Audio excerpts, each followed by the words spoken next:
after World War II. Former Obama State Department official David Tafuri joins us right now. David, what are you to make of this, that we are kind of inserting ourselves in this, and for good reason? I mean, we are card-carrying members of the IMF, and big ones at that.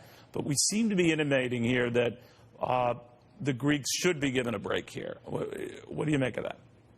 Well, the president is putting pressure on both sides, the EU, led by Germany, and Greece, to try and work out a deal. Certainly, it is in U.S. interest for a deal to be worked out.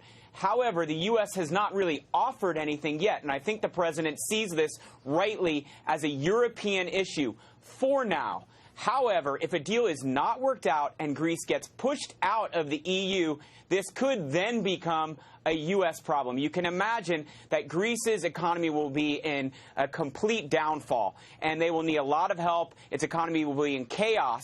It's unlikely at that point that the EU is going to do much, since it had just pushed Greece out. Then you can imagine the U.S., with its capability, with its financial standing, could probably step in and help, certainly with the humanitarian situation. I see what you're saying. Obviously, the selling point here would be pay a little bit now or pay a lot more later.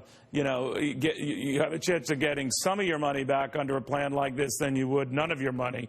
That's the idea behind renegotiating debt, where you either cut the terms on the debt, the loan, the interest rate on the debt, the time period which you have to pay back the debt, or the debt itself. You cut back a lot of it. Germany, a big beneficiary of that after World War II, when Allied countries cut a third to a half of that debt. Do you think we'll do something like that here? And would that alleviate things for these protesting Greeks? Well, certainly, I think that's under consideration. The EU needs to do some of that. But the EU is also right to stand on principle and insist that Greece make, some compromises with respect to the austerity measures that the EU wants in place. They're appropriate, given that the Greek economy has not been working. They need to get rid of some of these tax incentives. They certainly need to reduce spending. Something has to happen first, right? And the argument, again, on the part of the lenders is the lendee ain't doing that. Exactly. And so, Greece needs to make changes, and the EU is right to insist upon those changes in exchange for making some of the compromises you mentioned, like debt relief.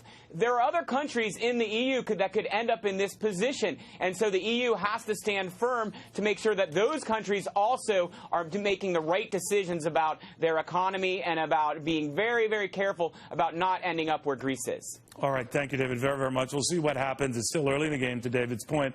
But again, this is the pro and the con crowd on all of this, and it's playing out in Greece on live TV. We'll have more right after this.